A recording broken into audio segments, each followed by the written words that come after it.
Caríssimos irmãos e irmãs, hoje estamos celebrando o quarto domingo da Quaresma e, dada a proximidade já da celebração da Páscoa, o domingo de hoje nos convida então à alegria, né? É por isso que este domingo é chamado do quarto domingo da Quaresma, o domingo letare, ou domingo da alegria. No domingo passado, o terceiro da Quaresma, nós tivemos a oportunidade de refletir a respeito daquele encontro de Nosso Senhor Jesus Cristo com a samaritana, e ali o tema que ficou evidente à nossa reflexão foi exatamente o tema da água.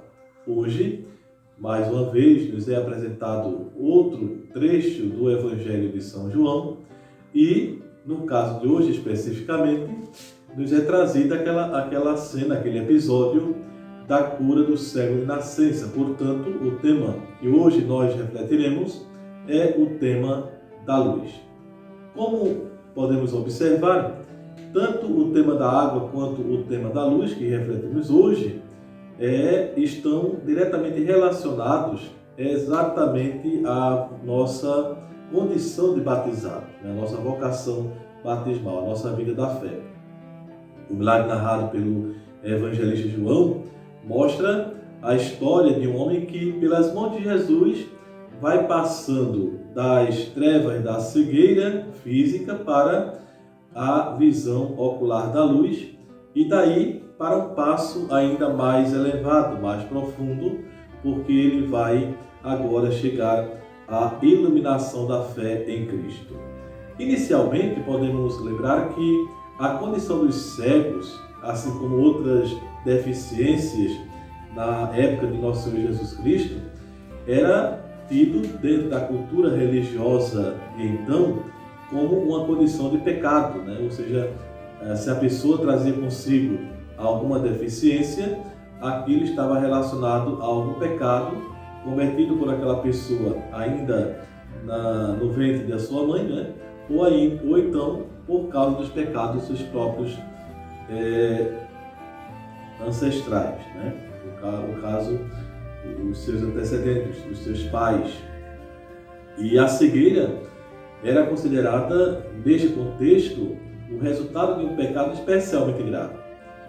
Uma doença que impedisse, por exemplo, o homem de estudar a lei era considerada pelos homens da religião da época como sendo uma maldição de Deus por excelência. Jesus, evidentemente, ele não comunga com esse pensamento, né? E rejeita essa teoria, porque no começo do Evangelho ele vai dizer, diante da pergunta que é feita a ele, nem ele nem seus pais pecaram. Então, diante do homem marcado por sua limitação e também pelo sofrimento, Jesus não pensa em possíveis culpas, mas na bondade de Deus que criou o homem para a vida. Jesus aproveita esta ocasião para mostrar que a missão que o Pai lhe confiou é de ser a luz do mundo e encher de luz a vida daqueles que vivem nas trevas. No texto, nós vemos ainda que Jesus passa das palavras aos atos e prepara-se para restituir a vista aos cegos. Curioso como nosso Senhor Jesus Cristo age. Ele começa por cuspir no chão, fazendo lodo com a saliva e ungir com esse lodo os olhos do cego. O gesto de fazer lodo da parte do nosso Senhor Jesus Cristo nos lembra, evidentemente, aquele gesto criador de Deus lá no início da criação, quando ele modelou, pelo seu gesto criador, o homem do barro, né? Então, a saliva, aí presente, transmitia a própria força ou energia vital equivalente ao sopro de Deus que deu a vida a Adão. Assim, Jesus juntou ao barro a sua própria energia vital, repetindo o gesto criador de Deus. A missão de Jesus, portanto, é criar um homem novo, animado pelo Espírito de Jesus. No entanto, a cura, como a gente percebe, não é imediata, requer-se a cooperação do enfermo. Nosso Senhor Jesus Cristo diz para o cego: vai lavar-te na piscina de Siloé. A palavra Siloé, de acordo com o próprio evangelista, significa enviado. Então, o cego, para recuperar a visão, deve lavar-se por ordem de Jesus na piscina chamada enviado. E com isto, o homem começa a ver. A humanidade, para poder ver as obras de Deus, precisa também banhar-se no enviado do Pai, que é o próprio Jesus. A fé, a aceitação de Cristo como o enviado do Pai e Salvador, abre nossa vida para uma nova visão de Deus e do mundo. Pelo sacramento do batismo, saímos das trevas para viver na luz como homens novos. Jesus, ao enviar aquele cego curado à piscina de Siloé, quer mostrar que os olhos da fé começam a se abrir através do batismo.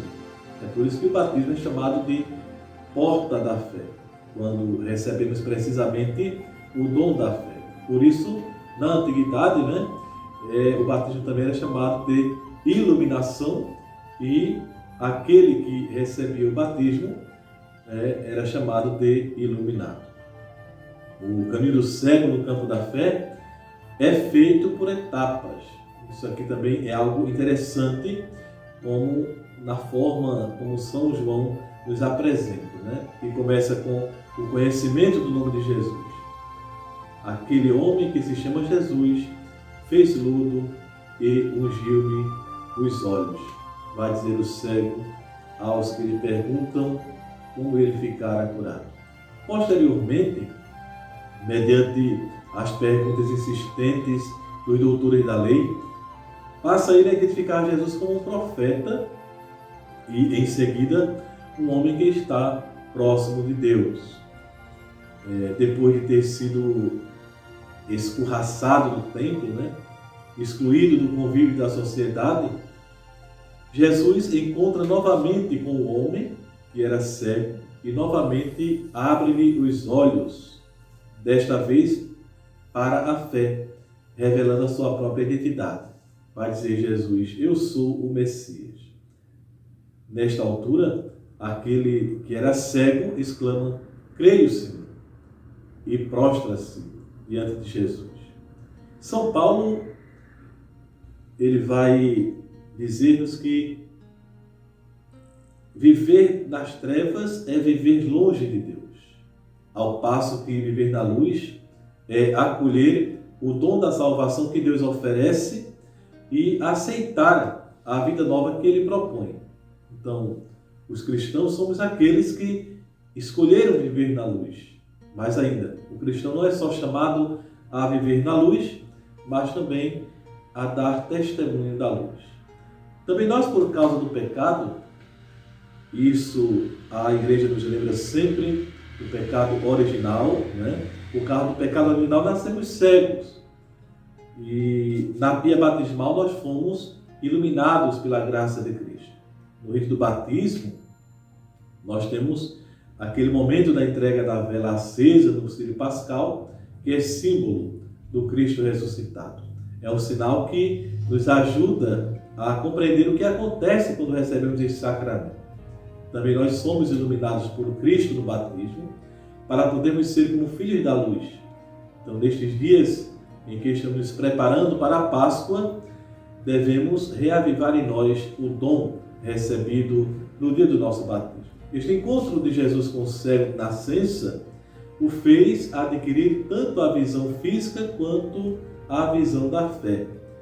Tendo sido procurado por Jesus e dando-se conta de tratar-se do Messias, prostrou-se diante dele fazendo a sua confissão de fé: eu creio, Senhor.